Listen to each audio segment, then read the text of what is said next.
Welcome to the Monday Night Call, and I am so excited to have my friend and business partner, Bronwyn, on tonight. It's fantastic having her in our team because, wow, if you ever want to get called on any BS or you want any to be set straight in anything, she's always there for you. And what I really love about the energy that Bronwyn brings to our entire community is I always feel that she's got our back. We could even be having an argument, and I still reckon that if anyone gave us crap, she'd be there for us. And Bronwyn, it does not let age get in the road of anything. So if anyone's using any excuses, Bronwyn has climbed mountains that even I wouldn't want to attempt without a shitload more training. I can tell you that. It's crazy. She's been all around the world. And am I right to say you're a spiritual traveling gypsy? Yes, you are right to say I'm a spiritual traveling gypsy. Yes. and Bronwyn is, an expert in manifestation. She's really worked solidly hard on herself. She's been highly successful in her career. And look, we've got a lot to learn from her. So listen, I'm going to stop babbling because I just can't wait to see what you bring, especially the live card readings. I want to see what that is all about. So I've dogged you in for a little bit of it, but this is going to be amazing. Thanks, Joel. Hello, everybody. I don't know who I do and don't know in the group, but I'm Bron. I am a spiritual healer. But really, I'm going to take you on a bit of a journey tonight. I'll tell you a little bit about me and who I am. And look, I've even got dressed up for you. I put the witch's eyes on. I'm wearing the pendulum and a flower crown. I'm really rocking it. I couldn't find a scarf, sadly, to tie around my head. But anyway, I've got yes, I do. I've got the crystal ball. I've got all sorts of things here. So who knows where we'll go with this today. But anyway, first question for you all. How many of you believed in fairies and witches and dragons and the elementals when you were children? Just whack a little emoji or whatever. You did, Stace. Good. And what happened to you when you got a little bit older? You did? Okay, we've got a few. Yep, Leslie. Yep, amazing, isn't it? Certainly we've got, and so we've got 4 women that did, 5, and 1 that still does. I did. When I was a child, I grew up in Surrey Hills. It was a little suburban home in Surrey Hills in Victoria, and we had this massive oak tree out the back, and I used to play under the oak tree with my friends who were fairies, and they were elves, and I had dragons. And when my brother came along a couple of years later, he was cool. He was, used to ride the dragons and that sort of stuff, and I was very, very comfortable in that. I think my parents knew, and they thought it was all a little bit of a Penny was a bionic woman. I'm older than you, Pen. But also in the 60s, we had no telly. We used to literally play until it was dark, and then we'd come in. Mum would wave the pity and say, "Come on in." So we used to play and play and play. And in my family, imagination and reading and stories and music was very, very important.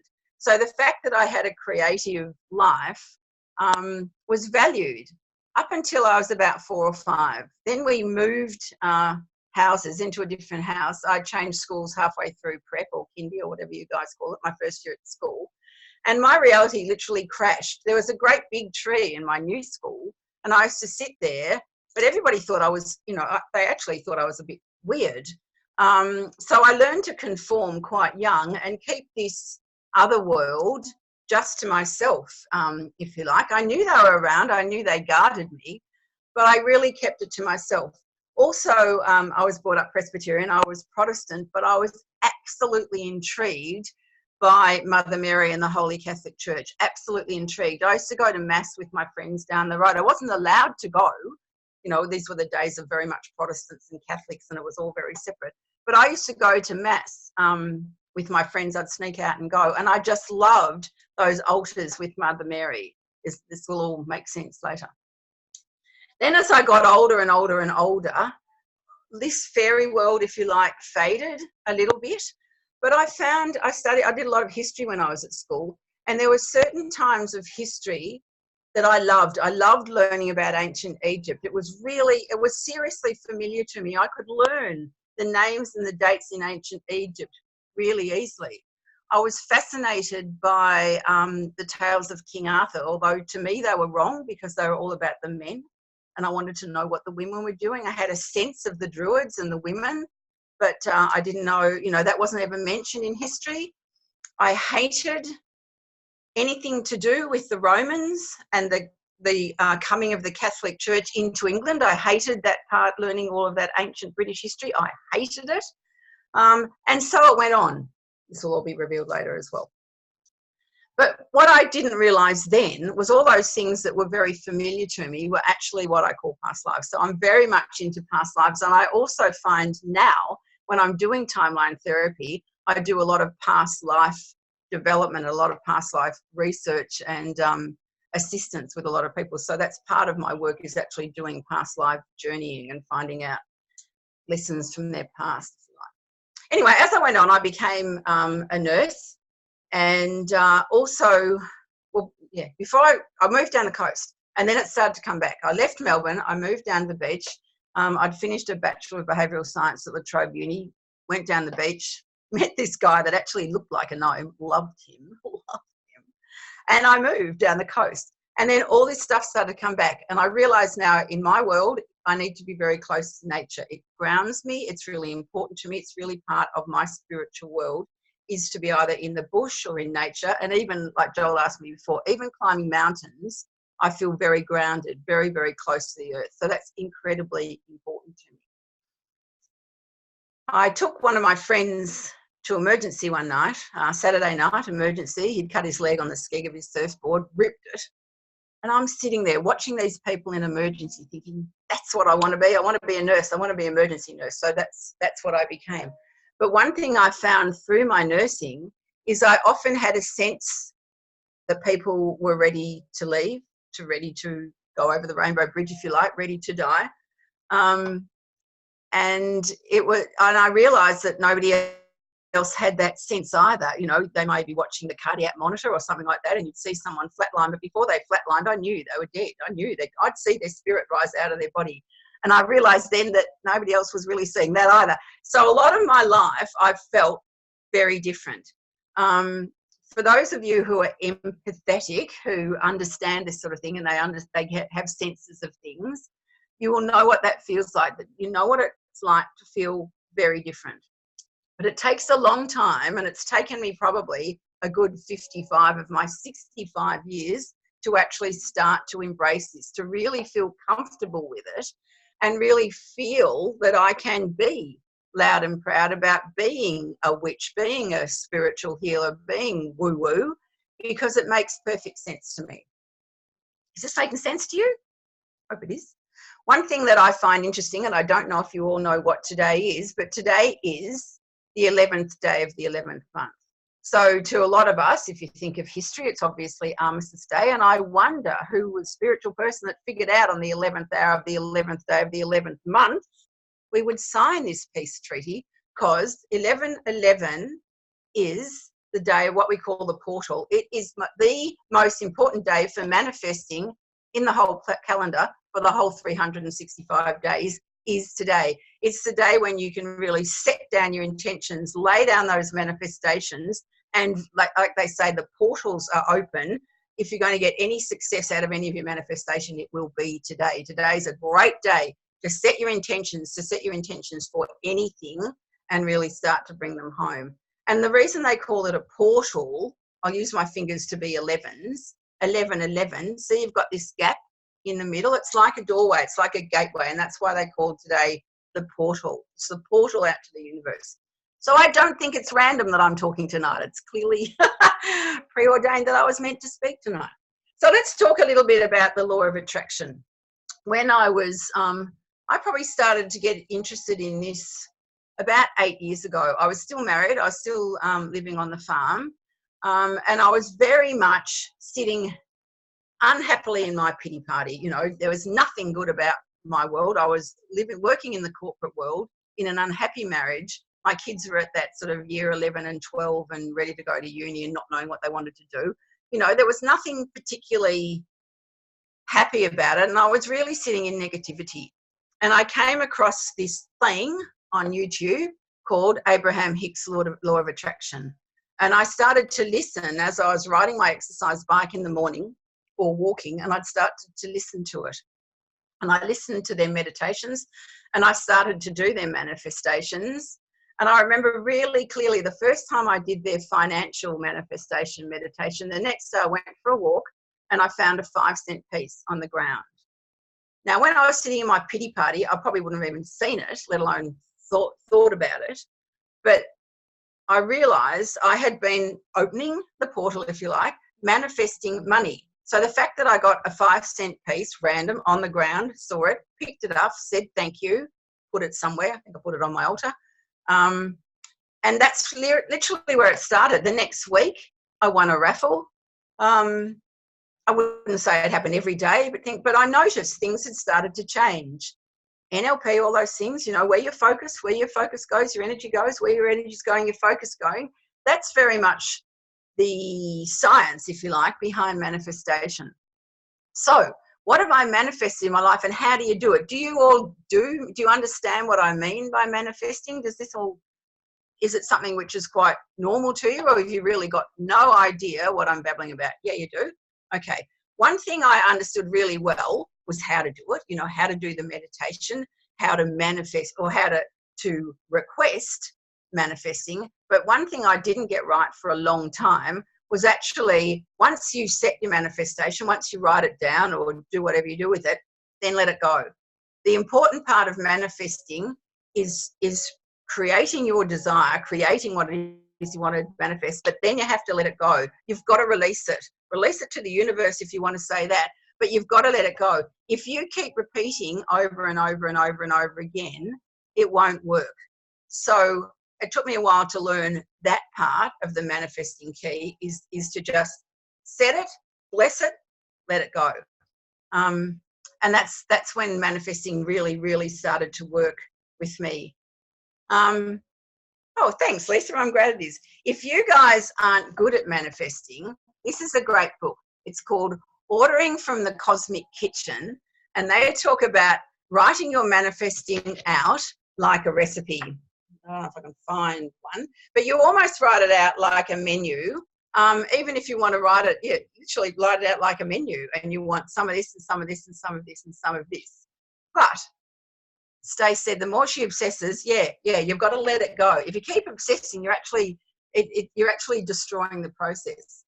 But one thing about manifesting you have to be really, really clear on is be specific. So I use manifesting and writing your recipes to the universe with a lot of my clients. So I've got one woman that I'm working with at the moment, and she wants a man. She wants this new man. And some clairvoyant, not me, but a couple of people have told her that she'll meet one when she least expects it. But she has to keep going out and, you know, being ready, if you like, showing up, and she will meet this man. So Bendigo Cup last week, off she goes in her finery and her fascinator. She was telling me last week, I said, did you meet anyone? She said, yeah. And I said, oh, tell me about it. And she said, he was 25, he was pissed as a parrot, and he wanted to kiss me. And I said, that's awesome. She said, why? She's about 55. Why?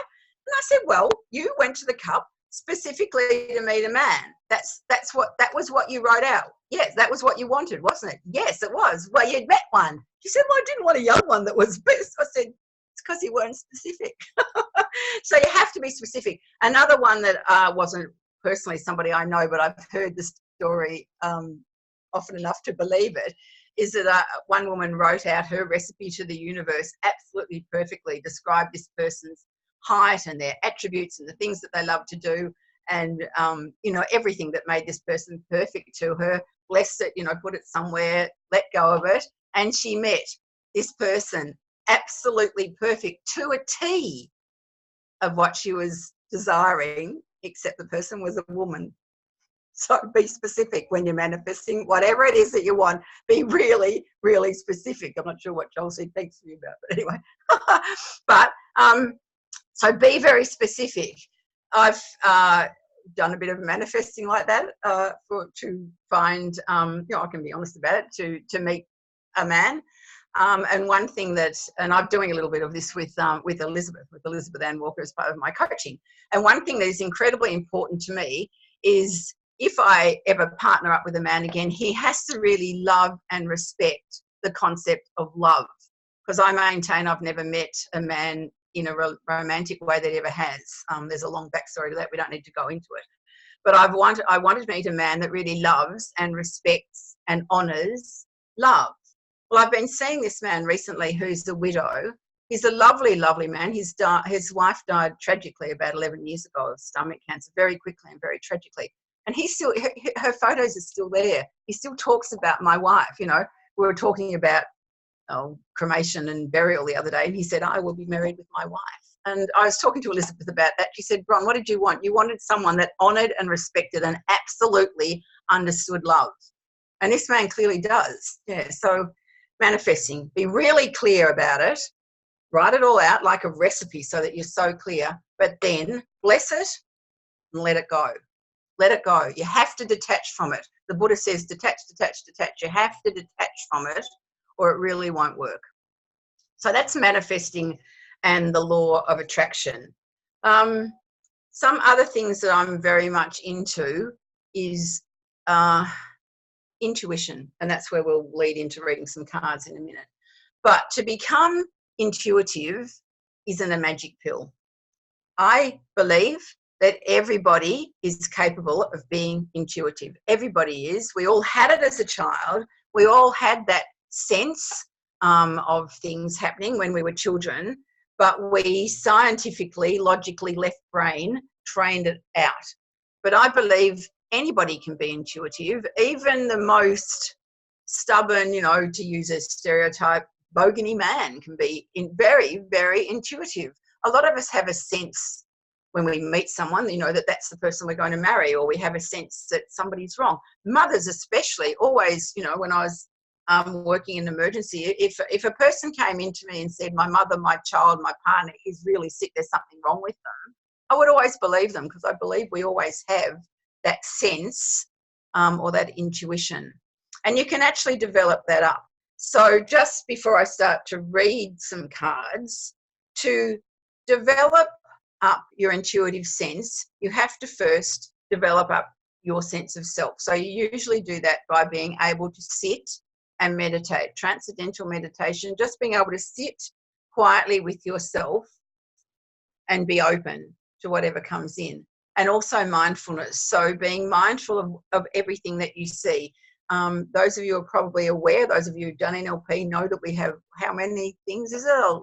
11,000 and something bits of information flying at us every second or whatever it is, which is all part of the intuition. But when you're intuitive, you learn to focus on certain things and you can let the other things go. So you can, I guarantee, read cards. You can read photographs. You can read jewelry. You can read flowers. It's a matter of focus, certainly learning a few things, you know, maybe what colours mean, or maybe what a certain bird or a dog or an animal looks like. But that's all added on. That's not in your sense. That's learning. But anyone can be intuitive by being centered and being very comfortable with the messages that come through. Does that make sense to you all? Is this interesting to you all or not? I don't know if I'm rambling or if I'm making sense. But the things that are important if you are going to, thanks, Christine, if you want to develop up the spiritual side of you, the intuitive side of you, or the spiritual side of you, you don't need the crystal balls and the, you know, spirit guides and everything like that. But you do need ritual. You do need some sort of ritual. So at the moment, I've got candles.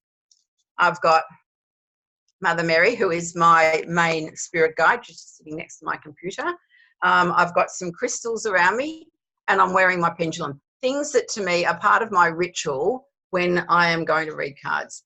You don't need any of that, but you do need something. So something that gets you in the zone, gets you in the mood, if you like. And usually the easiest way to do it is before you do anything intuitive, is that you just sit with yourself for a while and sit in peace. So whether you meditate or whether you actually just sit and be quiet for a while is the first thing you need to do. It's the first part of your ritual you need to do.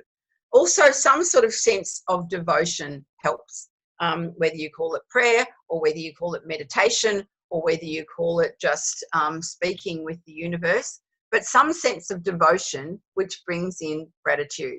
gratitude, that gratitude seems to come up with everything, but it's really, really important in being intuitive as well, that you are grateful for the messages that come through, grateful that for the gifts that you receive, if you like. So it's important at the end of whatever it is you've been doing to be very grateful and say thank you. Some people will actually evoke the spirits, you know, from north, south, east and west or something like that, and at the end they close and they're grateful and they thank them. I don't tend to do that unless I'm doing some really deep spiritual meditation thing with other people. But if I'm just reading cards, I don't. But I do call in my, and the same when I'm doing Reiki, I call in my spirit guides. I call in Master Usui, who is the head of my line of Reiki. I call in Mother Mary, who is my spirit. I call these people in to help me in the work that I'm doing. And then it's almost, it is a bit like Hollywood. You almost become a channel and you've just got to get yourself out of the way. Because as soon as you start to question, that's when you sort of lose it. If you start to question something or think, oh, this isn't making any sense, oh, this isn't working, you sort of lose that channel, for want of a better word. So, shall we do some cards? Shall we? I brought the deck that I used on that I had a game plan, because I thought that was it worked then. People really like that deck.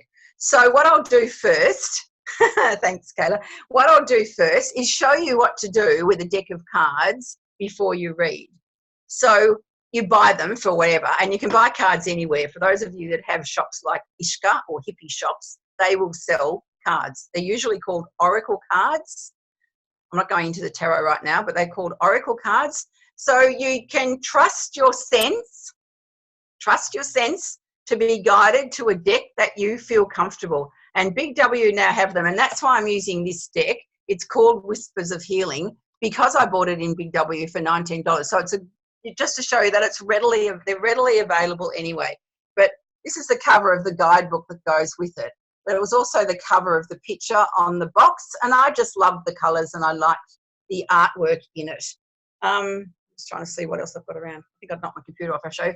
But, you know, there's millions. There's oracle decks, there's working with fairies and dragons and people, and there's certain people that as you get more and more into cards, you may like their system. There's a woman called Alana Fairchild who lives in Perth. I've got heaps of her decks. I love her work. I love it. So I'm really attracted to her. Another one called Raven, somebody or other. She's got a tarot, Gaia Tarot, which is amazing. But yeah, so when you buy your deck, bring it home, and I usually cleanse it. So whether you use a singing bowl, if it's a too woo-woo, let me know. Cleanse it with one of those singing bowls, cleanse it with some crystals, burn some sage over it, or just bless it. It doesn't matter. But cleanse it. They've come through a factory, clearly. You need to get rid of that factory energy. So cleanse it, shuffle it. And when you're first shuffling your deck, when you first get them home, you'll find they're quite sticky. So you just shuffle it. And while you're shuffling, while you're shuffling, you just start to put your own energy into the deck, if you like. So talk to it if you want to, and welcome it into your home, and say that, you know, I'm going to use this deck for the highest good. And that's very important to me. I don't do things like this for fun, you know, even though today is a bit of fun, is lighthearted. And I will often do a reading on Facebook, often Friday nights. I'll just say, let's do a few cards. But I have done it once at a winery event, but I don't just do it for fun. You know, I'm very careful about where I do readings. I need to feel in a space that I feel trusted and acknowledged, I guess, and that the readings will be used for the greater good, not just for fortune telling or whatever. So that's part of it when you're first getting to know your deck, if you like, that you sort of bless it. And often inside the guidebook, it'll give you some ideas if you're not sure what to do, and say that, you know, I'm really grateful for this deck, and I will always use it for the greater good. And then usually I sleep with it under my pillow for a night or a couple of nights, just to make it my own. So when you're actually reading for somebody, if you've used the deck before, I clear it, same process. I clear it. If you're into angels, you can call in Archangel Michael, who has a big sword, to cut through any debris left over from any other reading. And you can call in anybody else, your spirit guides or whatever. If not, just cleanse it. Just say, you know, I ask that anything from any other reading is gone, and then this reading will only be for somebody, and then you go from there. So when you're reading for a couple of people, you will usually sort of do that in your mind in between. Does that make sense? Because it's important that you get rid of other people's energy, if you like. So, who wants a card? If no one's got to offer, I can just... Kayla, okay. Okay. All right. Somebody may need to keep note of these words. Hang on 2 secs. So I've got K, because I can't jump screens. Yeah. Anyway, I'll do one. Okay. Kayla. And it doesn't matter that you don't know these people. In fact, sometimes reading for people that you do know gets in the way a little bit. You know people, so you might know what they're worried about, or you might think something comes through to you and you know perhaps that doesn't make sense, but you've really got to get it out of the way. So, Kayla, what I'll do is try and hold these cards up so you can see it. It's flaring a little bit. And it says, seek seclusion. So what, sorry, that's flaring a bit. What I can see here is a beautiful girl looking away, and there's a man on a white horse behind her, but she's looking away. Usually a man on a white horse is a rescuer, certainly in things like the tarot, and there's a lot of mists around this, which suggests that this man is slightly removed from her, but the important thing, especially with the word underneath, is that she's looking away. So there's something going on in her life that she wants to get away for a while. So what I'd suggest, Kayla, that you may need to do is perhaps take yourself away. I don't mean right away, literally. I don't mean literally take yourself right away, but maybe some time in meditation or in doing some things that are quite peaceful that removes you away from the craziness of the world for a while. I don't think I know you, Kayla, so I don't know what your life is like, but you may need to find a place where you feel really comfortable, almost like a sanctuary, whether it's just, you know, part of your house where you can remove yourself away from everybody else or the crazy activity. Maybe you need to go and sit outside in the garden, or maybe you need to do something just to get away from the bustle of your daily routine, and give yourself some peace, give yourself a rest, and give yourself a chance for your batteries to charge up. So you can see this girl who is just, yeah, like she's sort of sleeping or resting at the front. Just trying to see what else I can actually see. Is actually, so she's resting there, but you can see up on the side of your screen there look like peacock feathers. Peacock is usually a magical creature in card reading, so it usually means intuition and times. So in this, if you're seeking seclusion, you need some time to get away and let your intuition or let your inner self come in. You can also see something with like a trumpet. It looks like, it almost looks like the way they used to draw the wind with a trumpet, which a trumpet can sometimes mean a little bit like Christmas, you know, heralding good news coming in, something like that. It looks like a bit of an angel trumpet or some sort of trumpet. So what I'd say for you, seek seclusion, is that you need to either set up like a little sanctuary in your house, or otherwise get away for a little while and spend some time with yourself so that you can wait for the messages or wait for the peace to come through. Give yourself a break, get away from the hustle and bustle of whatever it is at the moment, because I think if you're trying to find an answer to a problem, that will come in times of peace, not in times of running around like a crazy woman. Thank you. That was my pleasure. Now, I didn't see all the names that came up quickly, so I saw Piers. Who else came up? So this is how you clear a deck. You always whack it, hit it, clear it, and think, thank you for reading for Kayla. It's gone. Grateful, gone. Me, Lisa. Okay. So I'm not watching your chats, clearly. I'm concentrating on being intuitive. So Lisa. So have any of you ever had readings done before? People often ask me, what do you do when you're doing, because I also read the tarot, which takes about an hour. It's a long process. What do you do when you're going for a reading? And I always say a reading is like a conversation. So the more I get out of somebody, the better the reading will be. Other people go in, like sometimes they go to the doctor and they think, well, it's the doctor's job to figure out what's wrong with me. You know, well, it's the clairvoyant's job to figure out what's wrong with me. But really, the better the conversation you have with people, the better the reading will be that comes out of it. Pia, you've had them before? Yeah.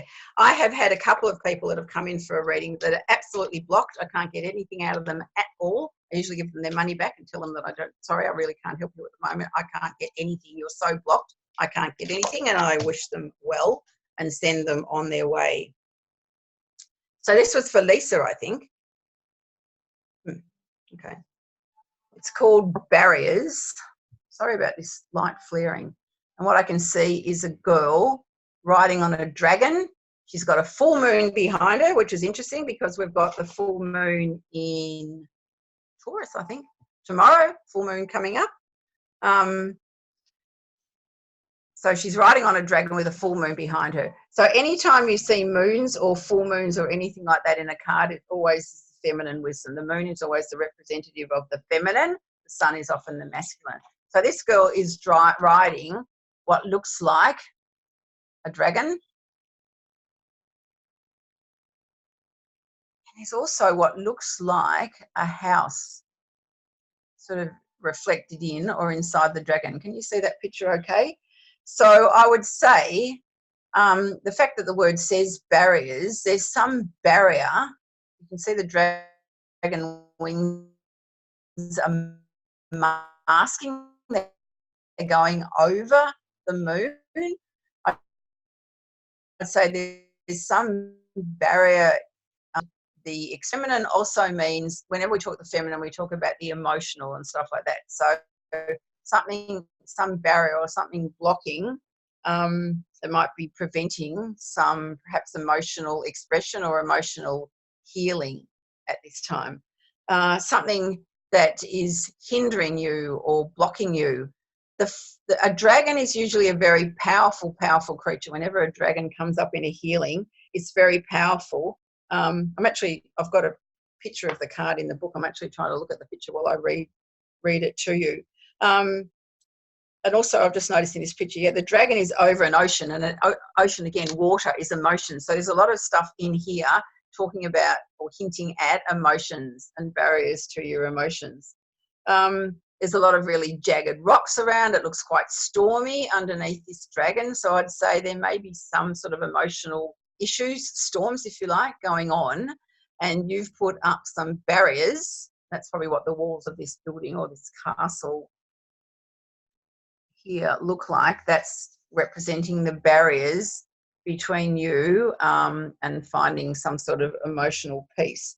So what I'd suggest you need to do, Lise, is tear down those walls. Find the walls. They're the barriers for you moving on to your next phase. You need to find out what those walls are, and if you are aware of them, you have to start tearing them down. So because there's so much feminine wisdom in this card, I suggest you need to use feminine wisdom to start tearing down the barriers. So be prepared to make some changes. Be prepared, to knock down a wall is a big change, a big process. Has someone got their computer on, or is some spirit coming in here? There's some weird noises coming on. So it mightn't be easy for you to do, but you've got this power of the dragon with you. A dragon is a very, very, very powerful ethereal creature. So if you're riding a dragon, you're quite capable of knocking down these barriers. You're capable of using your wisdom to knock down these barriers because you've got the power of the dragon with you, and you're riding him. So you're riding him, so you've got control of him. You've got control of the situation, but you do need to knock probably a few walls down so that you can see a situation more clearly. Does that make sense to you? Yes? No? Not sure. Okay, so that's yours, Lise. I saw Pia. You're still there?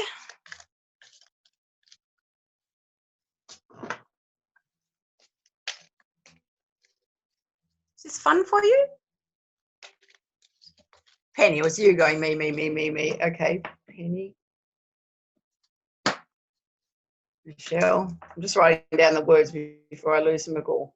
One thing that's difficult, or one thing I am always aware of when I'm reading cards, especially in the tarot, and everybody's always aware in the tarot that there's some cards that everybody fears. They hate the whole suit of swords because it's emotional and cutting through, and it's really, the swords are difficult cards.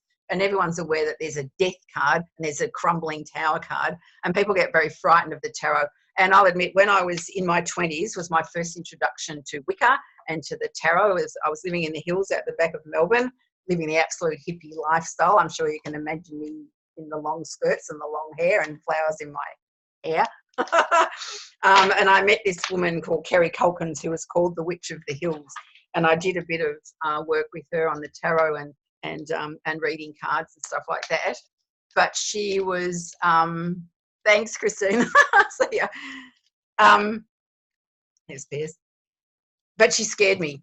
She was very much into promoting herself and self-promotion and a lot of stuff like that. And she actually scared me.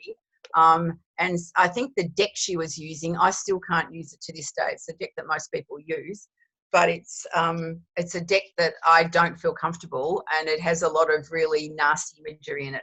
So one thing I was going to say, when you're reading cards and when you start becoming intuitive, you sometimes pick up things which are quite difficult to say. There wasn't anything, I'm not referring to the barriers card or anything, but sometimes you sense things that are difficult.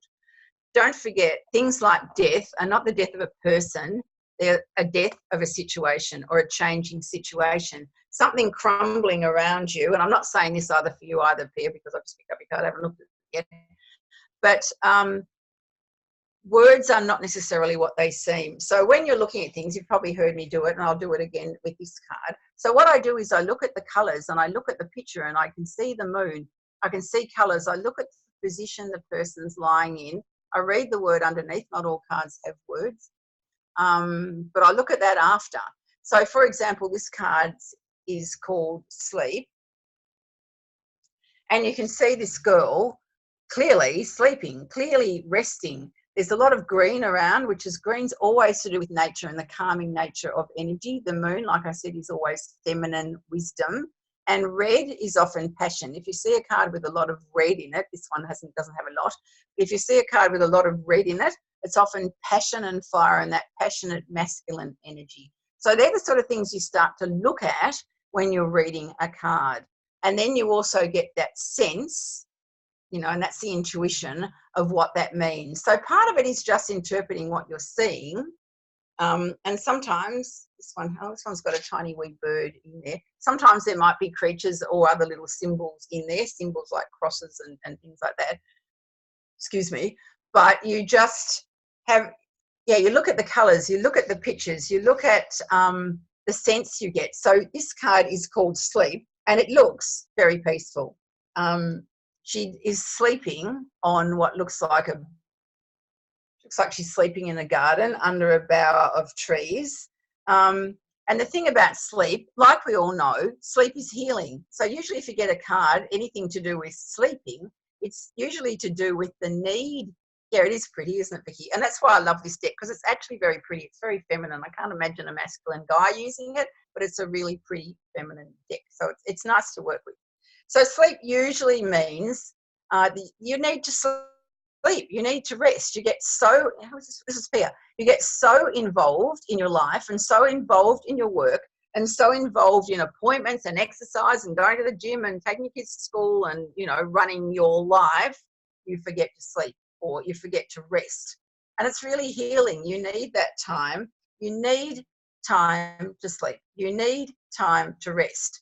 And one of the best things to do for people who, I'm not sure if you're a bad sleeper or not here, but people who are bad sleepers need to create ritual. They need to create a time, like a bedtime routine, the same as what you used to have with your kids. So one of the best things to do if you're having trouble with your sleep is turn off the screens, turn off your computer, have a bath, do something relaxing, so you're working your way into sleep.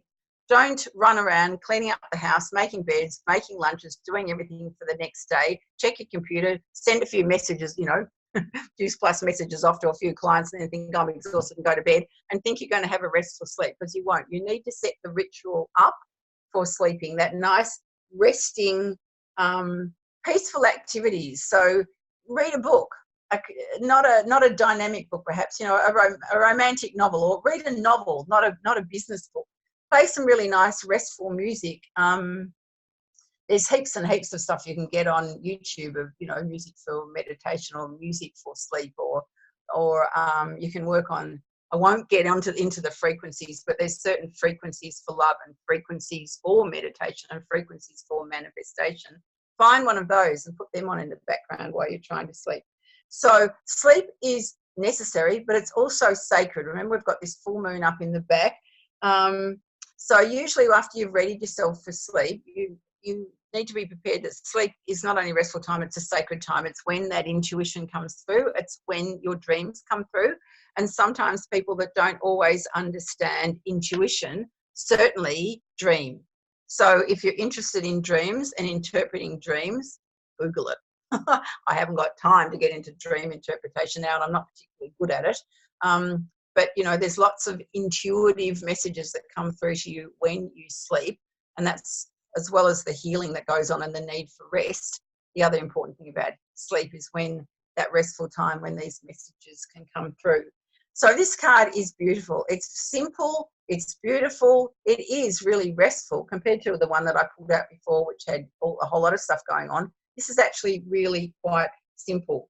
So it's the importance of being simple, being rested, doing simple practices before you go to sleep, and treat your sleeping time as just as significant as your waking time, because it's the time when your body will heal, when your brain will heal. And I don't know about a lot of you, but I often will go to sleep with a problem and wake up the next morning and I've solved it. I don't know how that happens. Well, I think I do. It's like, your body, your brain works it out while you're asleep, because all that other chat has gone away and your brain has time to work things out, and you wake up in the morning with the solution. Penny, you were the next one, weren't you? Okay, we've got 15 minutes left. So I'll try and be quick. I can ramble. Whoa. That is what we call a jumper. When a card comes flying out like that, you didn't drop it. It's what when we're doing cards is called a jumper. Interesting. Clearly, I know Penny well. So I didn't set this up. You all saw me shuffle it. But what we've got here, it's called alternative. We've got two little fairies here. And one of them is actually, it looks like she's fixing the other one's wings. I'm sure you all know Penny as well as I do, and you know what she's like. And she's one of those first people that will jump in and help you when you're stuck. So I reckon this is Penny. This is this little fairy there, fixing the other one's wings. But don't forget, it says alternatives. So Pen, don't forget, whatever's going on, there is always alternatives. There's alternatives to Western medicine. There's alternatives to running every day. There's alternatives to whatever it is that's bugging you at the moment. But a little bit like Pia and the sleep card, you need to get into that. You need to have time to relax and sit in peace and sit in meditation, or otherwise in sleep, to give these alternatives time to appear. So if there's something troubling you, consider a more holistic approach to it, I would say. The fairies, represent the spiritual world. So if there's something worrying you, think of a more alternative or spiritual, or even a fun, fairies a fun way that you can perhaps approach it or fix it. It doesn't mean ignoring anybody's advice. If you've been to someone for some advice, let's say you've got a medical problem, you've been to the doctor for advice, it doesn't mean ignore it. But it does mean research it and see if there's any other alternatives that you can do along with the doctor's advice, or, that will sort of help it along, that will supplement it. So have a look at an alternative to whatever the problem is that's worrying you at the moment. Alternative things. I have a sense of health, but don't forget that the 7 great doctors are sleep and fresh air and exercise and good food, nutrition. plenty of rest, plenty of sleep, plenty of water, all those sort of things. So if you're having problems with things, something at the moment, I've got a bit of a medical problem, probably because this fairy's fixing something. Don't forget the alternatives of good health. So like I said, the fairy looks like she's repairing her little friend's wing. They're both sitting on mushrooms. Mushrooms are magical. We know that. We've all heard of magical mushrooms. So usually if you get mushrooms in a card, it is magical, and it also represents the shift, often a shift from dark, where mushrooms grow, into light, because they grow from the dark into the light. So there will be a shift. If you look into the alternatives, there will be a shift from something that's probably probleming you, worrying you, something that you feel like's in the dark, it's hidden, it's in the dark, maybe it's something you don't very much like, but it will come out into the light and it will resolve. There's also, what else is in this? I don't know if you can see it very well. There's just near the A, there's some ivy in the card. Ivy wanders, it grows and it wanders and it goes up and down things, and it just wanders and wanders and wanders.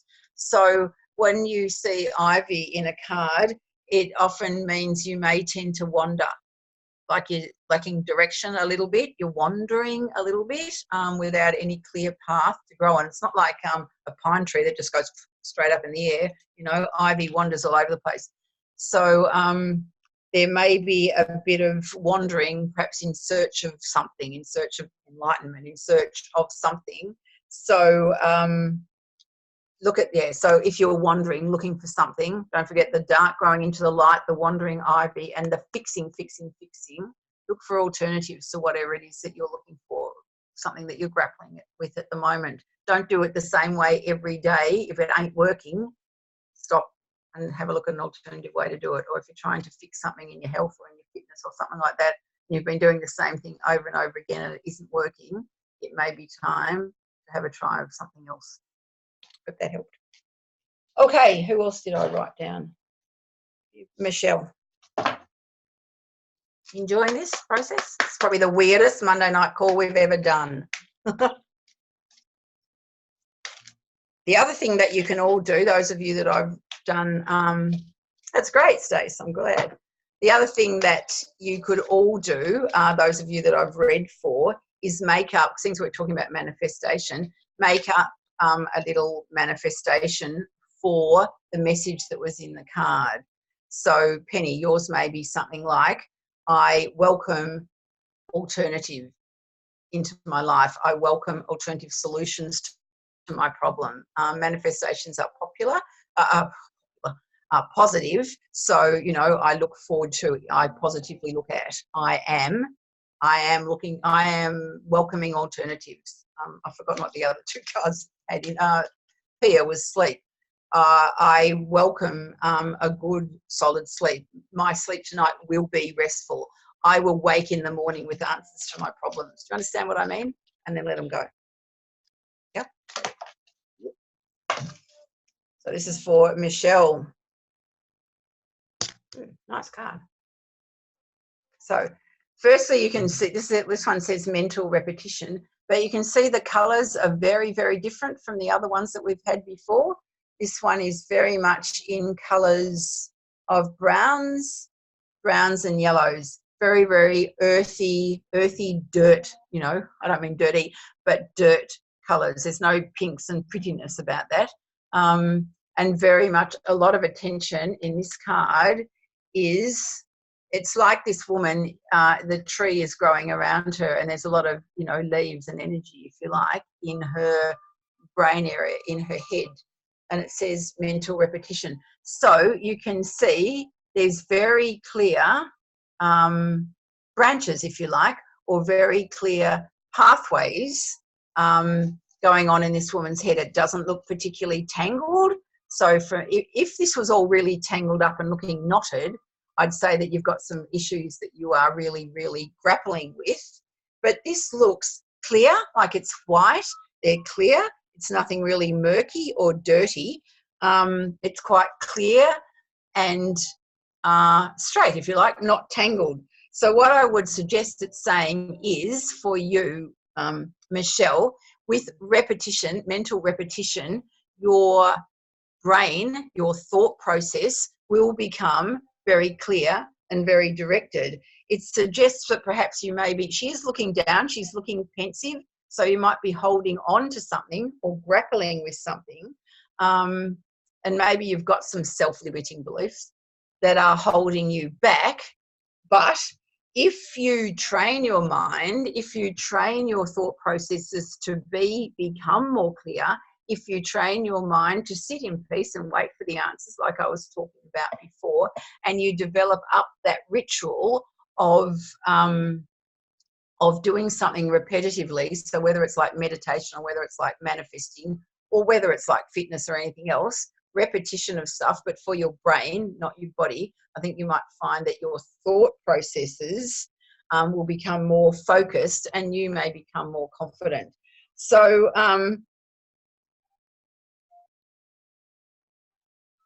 there's those it's funny, the rest of the tree, not on her head, has got branches, has got leaves on it, but the actual branches sort of representing in her head haven't, which means to me that there is something stopping the growth. Leaves on branches are growing, branches without leaves aren't growing. So there's something stopping your growth, stopping your mental development, if you like. It even looks a little bit like cobwebs, doesn't it? So there's something I sense stopping your full focus, perhaps stopping you focusing on things. Maybe you're a little bit too busy, or you're not having a chance to let the ideas grow and create and come to fulfillment, if you like. So what you can do, though, is, like what I was saying before, create a really powerful ritual and a powerful affirmation that will help you clear your mind. So maybe something like, I feel great when I exercise in the morning, when my mind is clear. I feel great when I eat omegas to make my brains clear. So eating really healthy food will help clear my mind. Doing regular activities that help me to focus will actually help me to focus on the activities that I need to concentrate on. So sometimes, I don't think I know you, Michelle, I don't know what your situation's like, but things like even doing Sudokus and crosswords and things like that, where you actually have to sit and focus and problem solve, will actually help you with the rest of your life, with your problem solving. Awesome. You need to reestablish a mental routine. Awesome. Well, there you go. There's your card. So, the other thing about this card is it looks quite barren. The others were pretty and there was lots of stuff growing. There ain't much growing here. So I think you probably do need to refocus on your mental processes, if you like, on your focusing and your thinking clearly and getting some sort of ritual or whatever it is established so that you are more clear and more focused.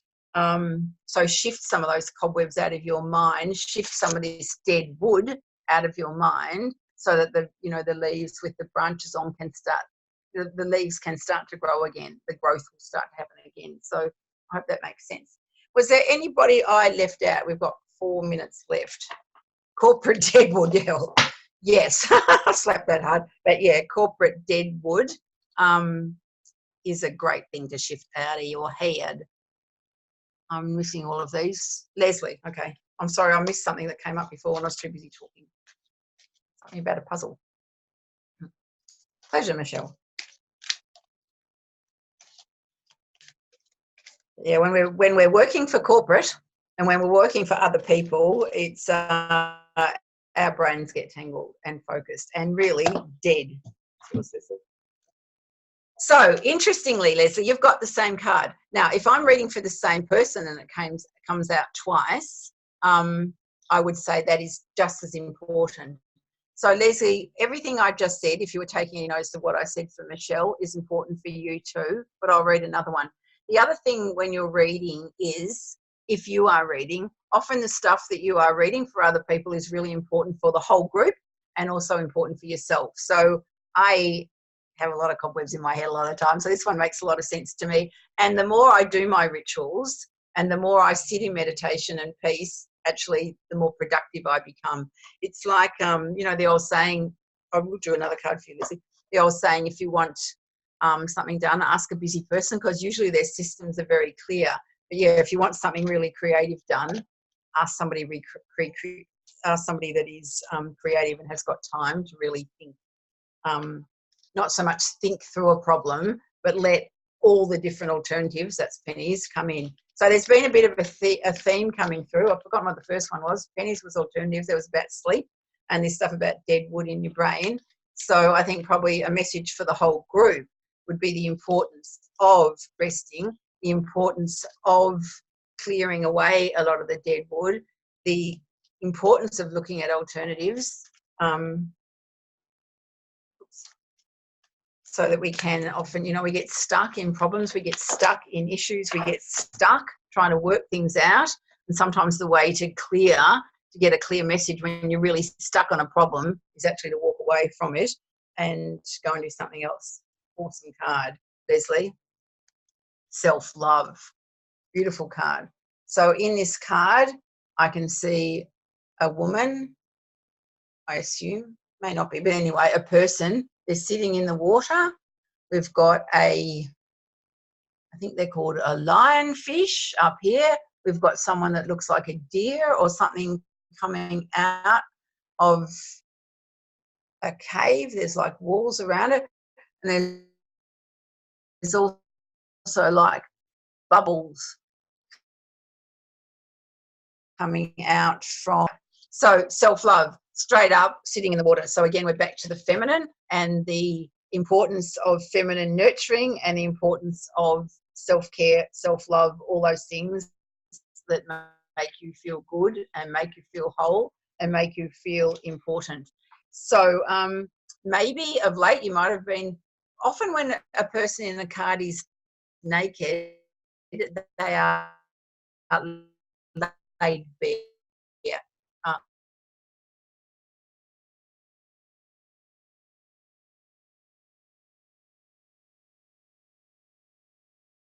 Raw, and maybe even a little bit downhearted. She's sort of looking a bit, like that. Like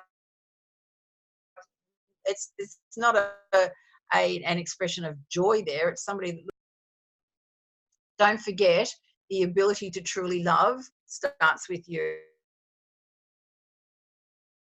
You're naked, you're vulnerable, so you need to do things like that. You need to hug yourself, take some time alone. Often a stag or a very independent, strong animal like a stag represents independence and being able to stand powerfully on your own 2 feet, stand in your power. But to get to that place, and when you can see the light all around that stag, that usually, so the good place through the self-love to get to the point that you can stand in your light, stand on your own 2 feet in your light. I can't remember off the top of my head what a lionfish stands for, but a lion, again, is usually something very strong.